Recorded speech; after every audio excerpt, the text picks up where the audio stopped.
people learning that I'm not just a bass player or so. I think a lot of people just kind of view me as the kid that was in Van Halen that they hate. Wolfgang Van Halen carries one of the biggest names in rock history.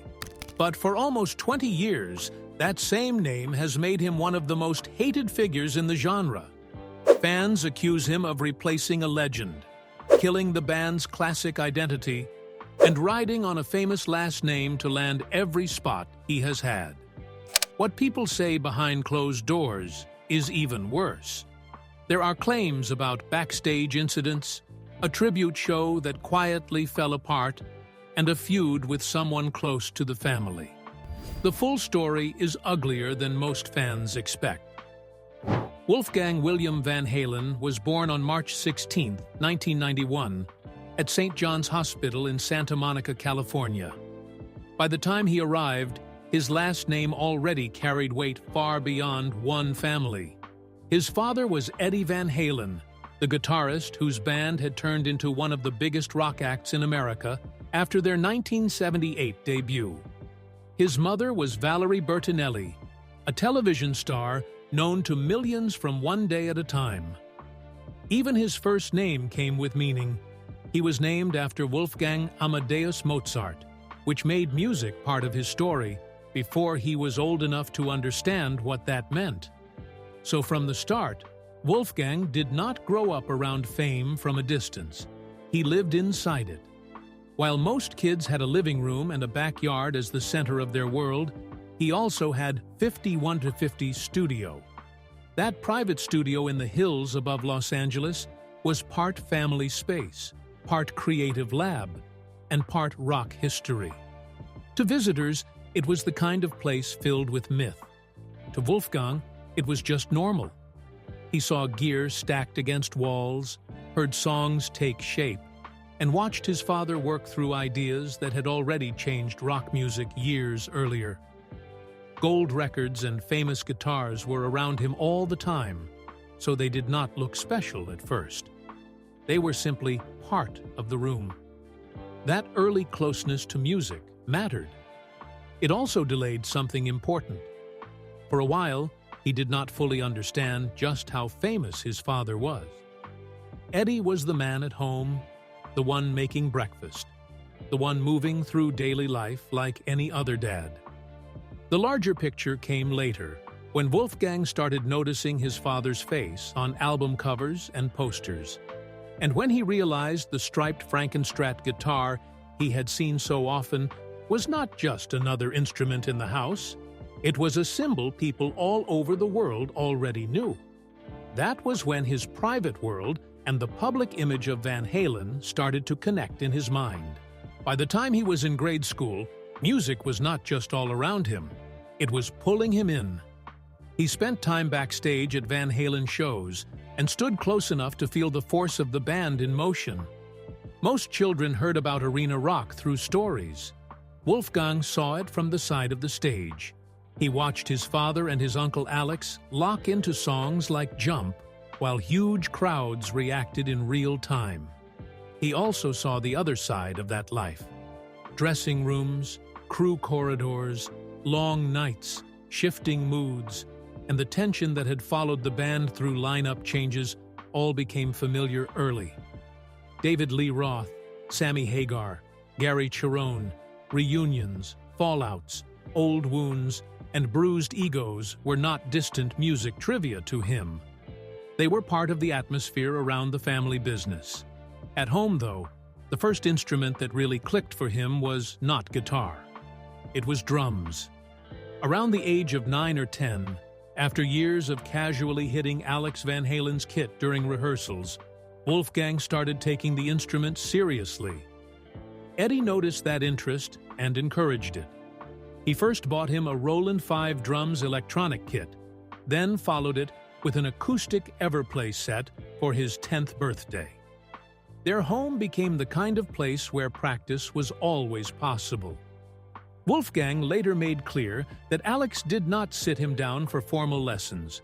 So much of the learning came from self-teaching, from listening closely, from working through tabs and records, and from putting in the hours. Over time, he expanded beyond drums and added bass, guitar, and keyboards. Long before people started calling him a multi-instrumentalist, he was already becoming one.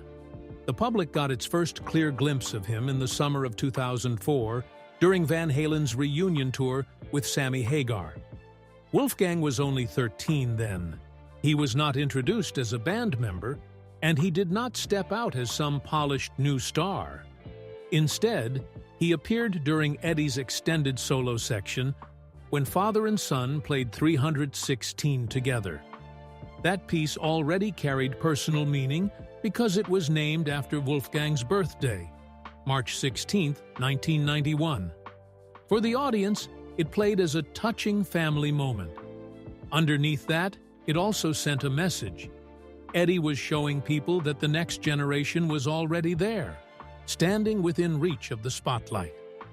2 years later, that idea moved from symbol to fact. In late 2006, Eddie Van Halen announced that 15-year-old Wolfgang would replace founding bassist Michael Anthony in Van Halen. That one decision hit the fan base with enormous force. Michael Anthony had been there since 1974. His voice, his playing, and his presence were part of the group's classic identity. Fans who had waited for a reunion with David Lee Roth expected something close to the old picture they carried in their heads. What they got instead was a reunion built around memory, but changed at the core. For many listeners, that shift was hard to accept. The anger landed on Wolfgang almost immediately. It did not matter that the decision came from Eddie and the Van Halen camp. To many people online, the teenage son became the face of what they felt had been taken away. On fan forums and message boards, the story hardened fast. A beloved original member was out. Eddie's kid was in. That was the version that spread, and it followed Wolfgang for years. He became, in the minds of critics, a symbol of privilege before he was old enough to live outside his father's shadow. Long before the phrase, "Nepo baby," became common, people were already saying the same thing in rougher language. Then came the 2007 and 2008 reunion tour. Night after night, the lineup on stage was Eddie Van Halen, Alex Van Halen, David Lee Roth, and 16-year-old Wolfgang on bass. The image itself made the point. For some people in the crowd, it looked exciting and strange in equal measure. For others, it felt like a family operation that had pushed history aside. Eddie went so far as to pull Wolfgang out of 11th grade so he could complete the tour, which turned a normal stretch of high school life into a full-time road education in stadium rock. While other teenagers worried about classes, Wolfgang was playing to thousands of people a night. That kind of life built experience fast, but it also kept him under relentless public judgment. Still, he was not being treated inside the band as some mascot or prop. He had to do the job. He had to know the songs, hold down the low end, sing backing vocals, and survive the pressure of stepping into one of rock's most watched lineups. That pressure did not fade when Van Halen returned to the studio. A Different Kind of Truth, released on February 7, 2012, became the band's first studio album in 14 years, and the only studio record to feature Wolfgang. Much of it was recorded at 5150, after the long reunion period had already reset the group's public life. On paper, the record joined him officially with Eddie, Alex, and David Lee Roth on Van Halen's 12th and final studio album. In reality, it also placed him inside one more debate about legitimacy, history, and ownership. The material itself added to that debate. By then, Van Halen was operating very much as a legacy act, something Wolfgang would later say openly. Rather than build the album from a blank page, the band pulled from older ideas, including club-era riffs and demos reaching back to the 1970s.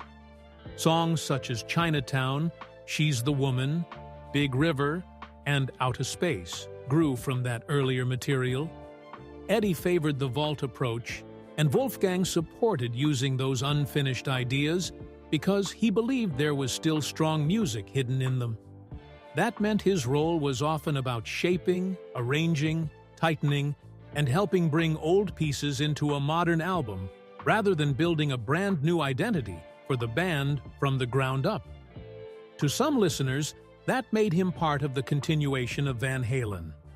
To others, it made him look like a young player dropped into a machine powered by older myths. Touring around that album pushed him further into public view. From 2012 through 2015, he played major Van Halen tours, including the 2012 run and the 2015 United States trek that closed at the Hollywood Bowl. Those years made him visible in a way that no private studio upbringing ever could. They also made him a target. Some fans still saw him only as the rich kid who replaced Michael Anthony. Wolfgang later described feeling like a punching bag, and that phrase fits the period well. He was doing the work, but the conversation around him often had less to do with how he played and more to do with whose son he was.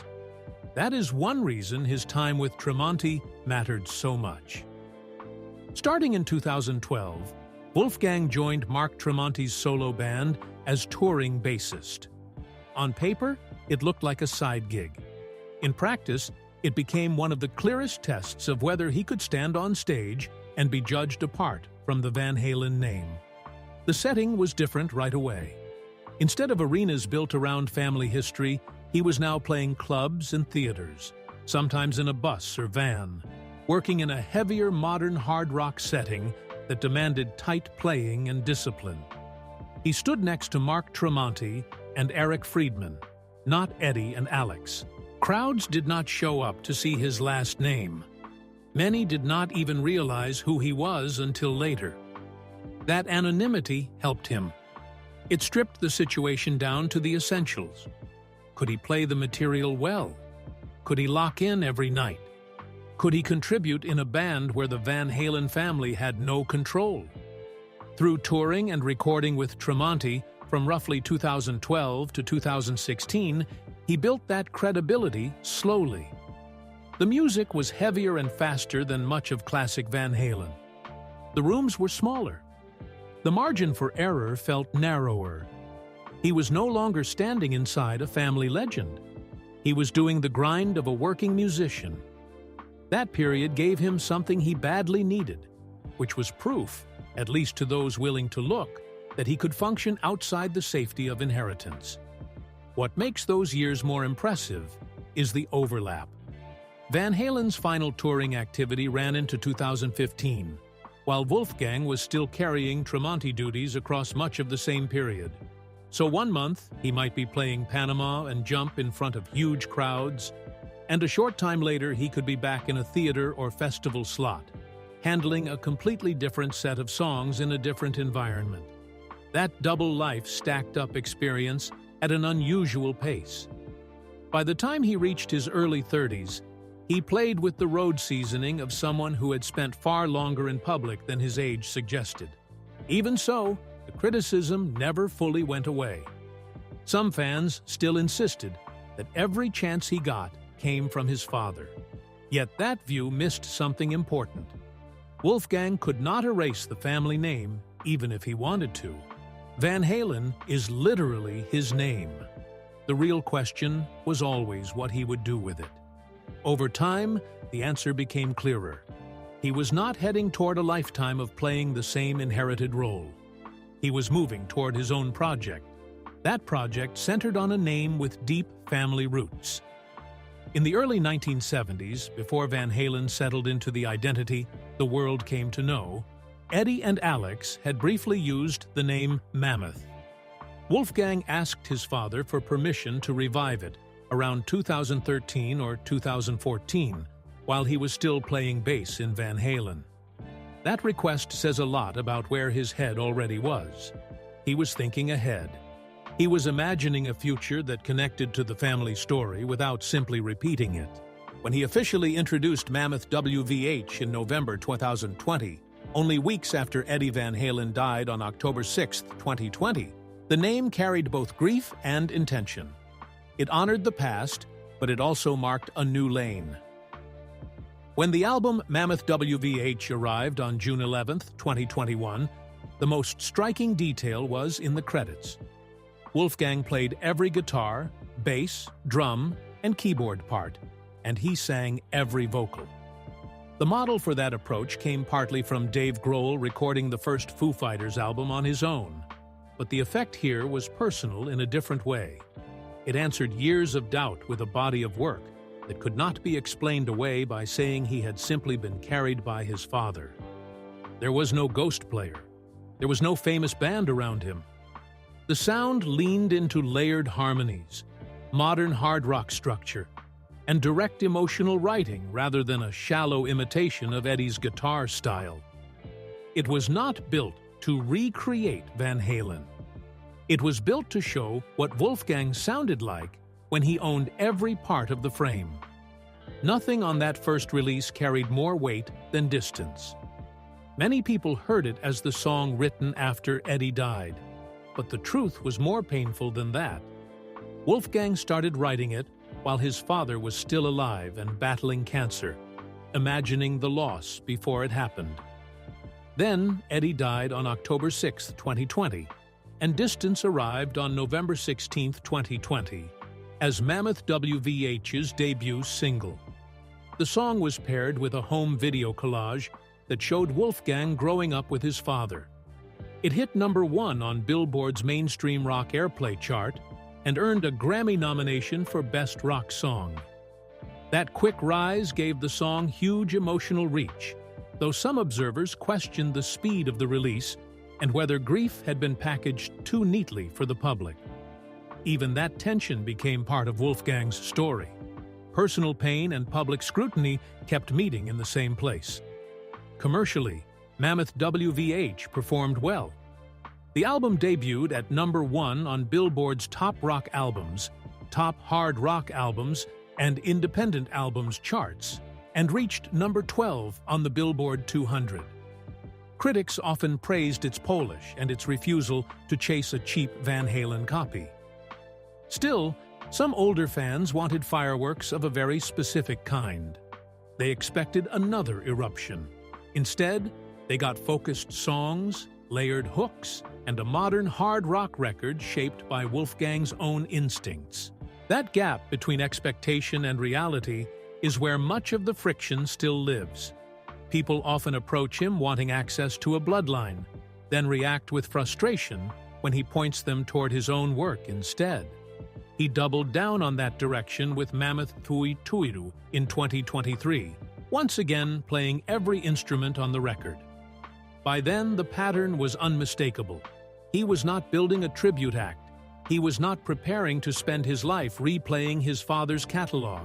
He had learned too much from Van Halen, including the damage that chaos, poor communication, and power imbalance can do inside a band.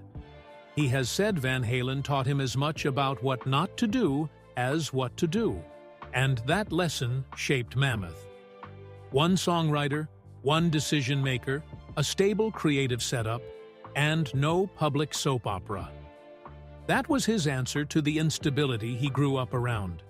His refusal to perform Van Halen songs with Mammoth has become one of the clearest expressions of that choice. He has said he would rather fail with his own music than succeed by leaning on Panama or other classics from the family vault. For some fans, that stance feels stubborn. For others, it is the most honest thing he could do. He knows exactly what people expect when they see his name on a ticket. He also knows that giving them only nostalgia would trap him inside a role he did not choose.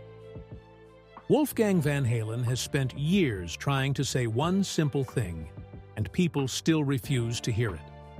Mammoth WVH is his band. It is his music. It is not a nostalgia act built to replay Van Halen songs for easy applause. He has said this again and again, and he has said it clearly. At Mammoth shows, fans will not hear Van Halen songs. For him, That choice is not about turning his back on his family. It is about protecting who he is as an artist. That is what makes the reaction so intense. Some fans hear that boundary and take it personally. They act as if loving Van Halen gives them a right to decide what Wolfgang should play, what kind of band he should have, and what role he should keep filling for the rest of his life. Wolfgang has pushed back hard against that idea. He has said he would rather fail with his own songs than win people over by leaning on his father's catalog. In his eyes, playing those songs just to satisfy demand would pull Mammoth away from what it is supposed to be. He also reminds people that he is not some outsider rejecting the band's legacy. He was in Van Halen from 2006 to 2015. It is his family name, his history, and his life. So when he refuses to play something like Panama, he sees that as a statement of identity. Even so, the pressure never really stopped. By October 2021, Wolfgang was openly saying how exhausting it had become to explain himself every single day. He wrote online that he kept repeating the same two things. Fans would never hear Van Halen at a Mammoth show, and he would never replace Eddie and continue Van Halen as a band. Yet somehow, people still twisted those words into claims that he hated Van Halen or wanted to distance himself from it. That hit harder because all of this came after Eddie Van Halen died in October 2020 after a long battle with cancer. Requests for old songs no longer felt harmless. They carried grief with them, and they pushed on a wound that was still fresh. That tension also fed into the way people judged Wolfgang online. Some saw a son defending his space and trying to keep his mental health intact. Others saw a sharp, angry artist who snapped at fans too often. One moment that really caught fire came when a fan complained that he seemed to respond more to critics than to supporters. Wolfgang answered bluntly that no one deserves attention just for being a fan, and that expecting a reply on that basis was dumb. The comment spread fast, and plenty of people took it as proof that he was arrogant and ungrateful. For Wolfgang, it was another example of how quickly any firm boundary could become a full-blown controversy, especially once it touched the Van Halen name. And that is the heart of the problem. Wolfgang often sounds defensive because he feels like some people do not see him as a real person at all. They see him as a symbol. They see him as the son of Eddie Van Halen. They see him as a stand-in for a past they want back. He has said that to many people, he is just a walking Van Halen extension, not a musician with his own life and choices. At the same time, he insists that everything he does is for and because of his dad. In his mind, building Mammoth WVH is not a rejection of Eddie. It is the most honest tribute he can give him. That is why this story keeps creating such a divided reaction. The more Wolfgang tries to stand on his own, the more some fans accuse him of pulling away from the legacy that shaped him. That tension had already been building long before Mammoth ever existed. Back in August 2007, fans visiting Van Halen's official website were hit with something that felt surreal. On the site's version of the 1978 debut album cover, 16-year-old Wolfgang appeared in place of founding bassist Michael Anthony. On the version of Women and Children First, Anthony was gone as well, and in some altered images, the band photo itself had been removed. The timing made the whole thing even worse. The edits appeared just as Van Halen was announcing its reunion tour with David Lee Roth and introducing Wolfgang as the new bassist. To many fans, it did not feel accidental. It looked like an attempt to rewrite the band's visual history in real time. The images were only up for roughly 1 or 2 days, but that was more than enough. Rock sites and message boards lit up almost immediately. Fans called it a disgrace. Some accused the band of trying to erase Michael Anthony from its history. Others said years of loyalty had been wiped away with Photoshop. The anger was not really about Wolfgang joining the band on its own. For many people, the deeper wound came from the feeling that Anthony was being removed from the story altogether. The backlash became so loud that the original covers were restored within days, but the damage had already been done. The controversy followed Wolfgang for years, and in January 2021 he finally addressed it directly. Replying to a fan online, he said the edit had been done by someone on the website and made it clear that the band had never supported it. He called it ridiculous and said that as soon as they found out, it was undone immediately. That explanation helped clear one part of the story, but it did not erase the emotional effect. For old-school Van Halen fans, the episode had already confirmed a fear they had been carrying since Michael Anthony was pushed aside. It felt personal. It felt mean-spirited. It felt like someone had tried to remove him from the band's past, and that sting never fully went away. Then, in October 2020, everything changed again.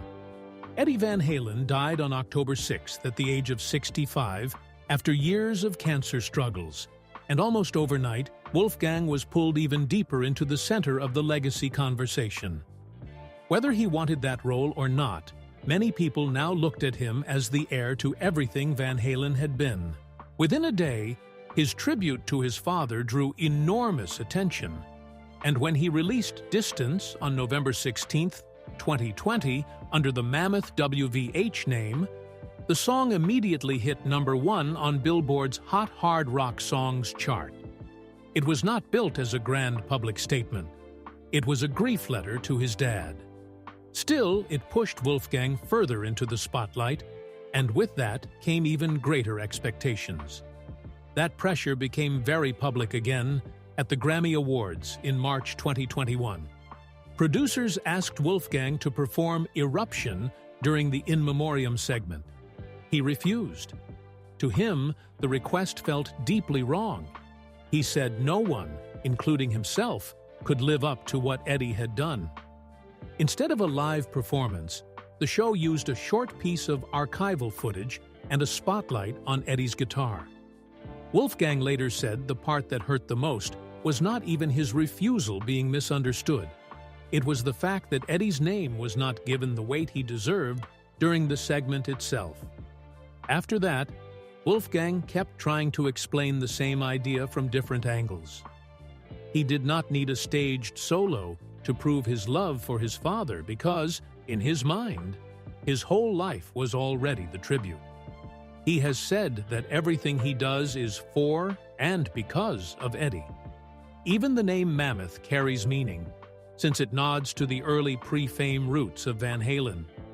Some people found that moving. Others saw it as a reason to avoid a larger shared tribute that the whole rock world could rally around. And for a while, there really was an attempt to create something like that. Behind the scenes, plans were discussed for a major Eddie Van Halen tribute event. By early 2022, people connected to the project were already talking publicly about names involved, including Jason Newsted and Joe Satriani, with Alex Van Halen playing a central role from the family side. Wolfgang later confirmed that a one-night concert had been in motion, and that he was helping guide it in the spirit of what his father would have wanted. Yet by July 2022, that plan had collapsed. Wolfgang said that some people involved had made things very difficult, and that certain egos killed the show before fans ever had the chance to see it announced. That vague phrase, "some people," opened another crack in the fan base. Wolfgang would not say exactly who he meant, but the silence only fueled speculation. Plenty of listeners assumed he was talking about old Van Halen tensions that had never truly gone away. Reports in the years that followed kept circling back to the same idea. Personality clashes, old resentments, and familiar drama were still getting in the way of any unified tribute. That left Wolfgang in a miserable position. He became the public face of a legacy he cared deeply about, while having only partial control over what could actually happen with it. As a result, a lot of fan anger started landing on him. Some accused him of being selfish for not reviving Van Halen. Others demanded that he at least tour with his father's songs. Wolfgang has kept rejecting that idea. He says using Van Halen material in Mammoth WVH would feel dishonest. It would turn his own project into something built on nostalgia, and that is exactly what he has been fighting against. He also insists that he is not the one blocking tributes from happening.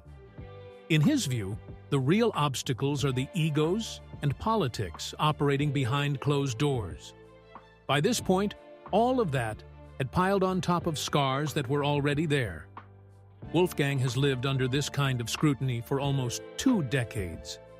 When he joined Van Halen in 2007 at 16 years old, he was thrown into an ugly storm almost immediately.